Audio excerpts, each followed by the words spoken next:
All right, so we're going to start with Justin. He's going to go through a deadlift and a push-up position because those are really common ones.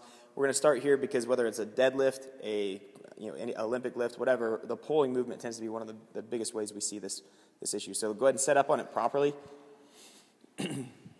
And from the posture, those three key areas standpoint, what I want to illustrate is that he's in a neutral spine here. He's not in hyperextension, and he's not in flexion.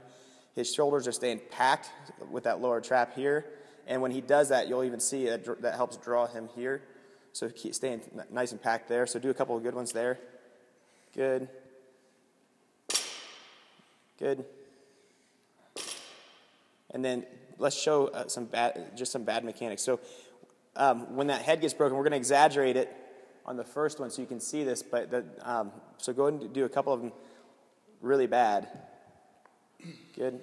And that puts a ton of load on the occiput, but then show kind of bad. Started out good after 30 reps. I'm here, and then that's all it takes.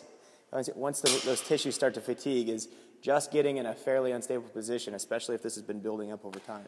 Yeah, and I think also, too, in high-rep deadlift workouts, we see a lot of tap and go, and it's that jarring. Yeah. When I'm here, and then continual jarring creates even more irritation with me. Yeah, almost like a whiplash injury.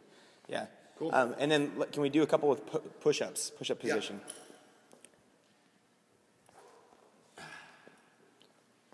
So in a good position, he's going to stay packed, keep the shoulder packed with the lower trap, and there we go. And that helps when they give you that cueing of external rotation here. That helps get in a good position. So do a couple good ones there. Good. There we go. And then just that little break like you did. There. There. And as we start to fatigue, and especially when the elbow starts to roll out, it becomes really apparent that you're using all upper trap. And you'll start seeing that break. Good. And once that breaks, then we start seeing midline breaks. That's all one thing. That's all, yep. All right. So one of the next most popular issues we see is within this pull-up position. So Will, can you come on the backside maybe? Making Will work today. All right, so let's just first look at activation hanging from the bar. So he's going to hang with no activation. Tons of pressure up here on the traps in the neck. Now go into a good active position.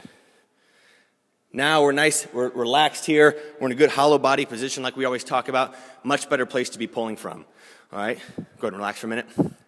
So now we're going to come from here and do a bad position where we're starting to reach that chin up over the bar.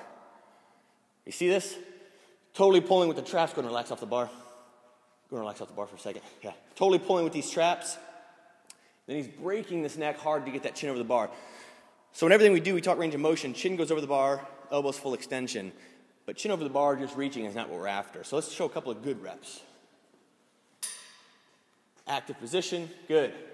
Chin gets over the bar. And this even goes into the kipping pull-up. Who's going to go there? Good. Using hips, staying a little more neutral. Got a little bit at the top there, but good. Relax. A lot better. It's a lot better. A lot of times people, especially newbies learning it, they're doing everything they can to get that chin over the bar, and they're compensating and causing a lot of issues in that neck. Okay, so making sure we keep good position on that is just as important. And then let's go to double under. So this was really interesting. Some of our athletes were having issues with those exertional headaches, and they would come in totally, hadn't worked out yet at all, and they would knock out 20 double unders, and all of a sudden they got a headache again. So let's talk about why we're seeing that with the double under. So let's go to some good double unders. Good head position, shoulders back and down, and relax. Excellent. Now let's go with what we see a lot of times.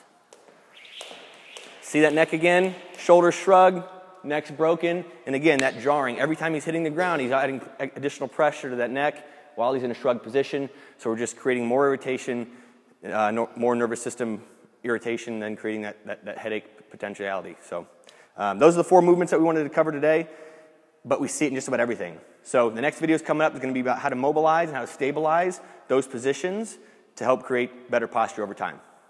Cool.